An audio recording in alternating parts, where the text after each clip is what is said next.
Assalamu alaikum dear viewers. This is me Tanveer Ahmed, teacher at VHSS Yunsu. Today I am going to deliver a lecture for class 11th.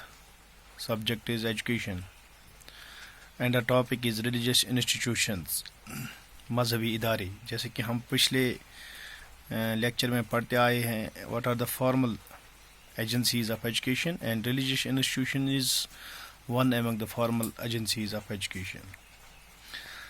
تو آج ہم دیکھیں گے کہ مذہبی اداروں کا کیا رول ہے, تعلیم اور تہذیب و تمدن میں مذہبی اداروں کا کیا رول ہے. تو جہاں تک آپ یہ دیکھ بھی سکتے ہو, from the very ancient times religious institutions have been shouldering the responsibilities of educating people.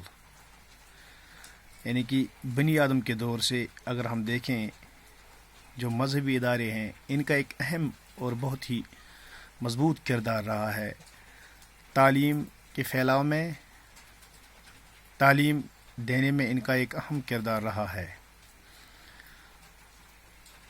بنی نوع انسان نے جب اس دنیا میں قدم رکھا, یہ ہم کہہ سکتے ہیں, تو تب سے لے کر آج بھی, ایون ان دا پریزنٹ ایرا, مذہبی اداروں کا ایک بہت ہی اہم کردار رہا ہے انسان کو تعلیم یافتہ کرنے میں, انسان کو تعلیم اور انسان کو اخلاق سکھانے میں ان کا بہت ہی کردار رہا ہے. The education imparted by the institutions like temples, masjids, gurdwaras, churches, etc.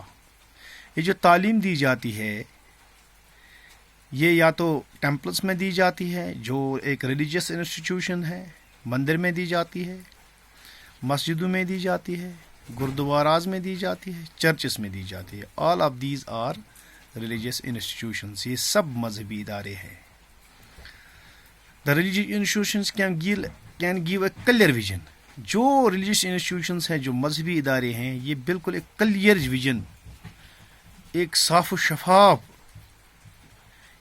Picture دیتے ہیں کہ انسان کا کیا گول ہے, انسان کا مقصد کیا ہے اس دنیا میں آنے کا, انسان کی حیثیت کیا ہے, انسان کس لیے پیدا ہوا ہے, کیا کرنا ہے. تو یہ سب کو دکھانے کے لیے, یہ سب کو بتانے کے لیے مذہبی اداروں کا ایک اہم کردار رہتا ہے. So, one of the functions of education is to perpetuate culture. جو اس کا ایک فنکشن ہم کہہ سکتے ہیں, ایک کردار ہے جو اس کا, وہ یہ ہے کہ ہم اپنے کلچر کو زندہ رکھیں, جاری رکھیں, اگلے سویلائزیشنز تک یہ پہنچائے. Reconstruct it and in the light of the modern needs to produce and maintain a high degree of civilization and safeguard it against periodical barbarism. جو مذہبی اداروں کا ایک اہم کردار ہے وہ یہ ہے کہ ہم اپنے تہذیب و تمدن کو بچا کے رکھیں, تہذیب و تمدن کو آگے اگلی نسلوں تک ٹرانسمٹ کریں. تو یہ کرنے کے لیے, تہذیب و تمدن کو ٹرانسمٹ کرنے کے لیے, تہذیب و تمدن کو بچانے کے لیے مذہبی اداروں کا ایک بہت ہی اہم اور ایک بہت ہی حیثیت والا کردار رہتا ہے. تو جیسے کہ یہاں پہ یہ اور ایک بات ہے کہ اس کو سیف گارڈ بھی کرنا ہوتا ہے, مذہب یہ کلچر کو سیف گارڈ کرنا ہوتا ہے اگینسٹ پیریوڈیکل باربرزم, جہالت سے, وحشت سے. جہاں مطلب جیسا کہ یہ کہہ سکتے ہیں کہ جب رسول پاک صلی اللہ علیہ وسلم کا دور تھا تو اس دور میں بہت زیادہ جہالت تھی, مگر مذہبی اداروں کے ذریعے سے ہی, مذہب کے روح سے ہی رسول پاک صلی اللہ علیہ وسلم نے ان کو پاک و صاف کیا, شفاف کیا اس جہالت سے, اس تہذیب کی اس کمی سے ان کو پاک کیا. مگر یہ سب پاسبل ہوا مذہبی اداروں کے ذریعے سے ہی, جہاں پر انہوں نے رسول پاک صلی اللہ علیہ وسلم نے انہیں تعلیم دی اور خود بھی اپنی ایکٹیویٹی سے بھی ان کو اس جہالت سے دور کیا. Education can perform this function only when it is being imparted through religious. یہ بالکل تعلیم ایسا کر سکتی ہے، جہالت کو دور کر سکتی ہے، وحشت کو دور کر سکتی ہے، مگر جب یہ ریلیجیس انسٹیٹیوشنس میں دی جائے گی، جب یہ مذہبی اداروں میں دی جائے گی، کیونکہ ہر ایک انسان کے اندر مذہبی ایک پراسپیکٹ ہوتا ہے، مذہب کا ایک پراسپیکٹ ہوتا ہے. جب مذہبی اداروں میں انسان چلا جاتا ہے تو اس کا وہاں پہ الگ ایک رویہ رہتا ہے، تو وہاں پہ جب یہ سکھایا جاتا ہے تو اس کی چھاپ ایک انسان کے دل پہ بیٹھتی ہے. تو religious institutions develop harmony and understanding among the people of various faiths. تو اس سے اور ایک اس کا اور ایک فائدہ ہے کہ اس سے بھائی چارہ انسان میں ڈیولپ ہوتا ہے، ایک انسان میں بھائی چارہ بالکل وہاں پہ قائم رہتا ہے، مذہبی اداروں کے ذریعے سے ہی بھائی چارہ قائم رہتا ہے. It infuses moral and spiritual values in terms of knowledge and behavior.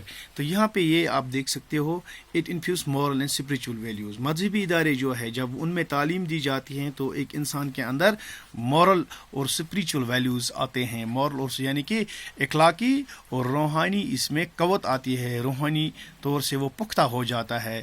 مگر کہاں سے؟ جب وہ ایک مذہبی ادارے میں تعلیم حاصل کرتا ہے. تو اس کا بیہیویئر جو ہوتا ہے وہ بھی بہت حد تک پازیٹیو رہتا ہے. جیسا کہ آپ کو پتہ ہے کہ بیہیویئر اگر کسی بچے کا نگیٹو ہو تو وہ سماج میں اس کو کہہ سکتے ہیں سماج میں فٹ نہیں رہتا ہے، وہ سماج میں وہ انفٹ رہتا ہے. تو بیہیویئر کو پاک و صاف کرنے میں، بیہیویئر کو ٹھیک کرنے میں مذہبی اداروں کے ذریعے سے جب تعلیم دی جاتی ہے ان کا ایک اہم کردار رہتا ہے. تو وحشت کو دور کرنے میں مذہبی اداروں کا ایک اہم کردار رہتا ہے. انسان کو انسانی کامل بنانے میں مذہبی اداروں کا ایک بہترین ایک رول رہتا ہے.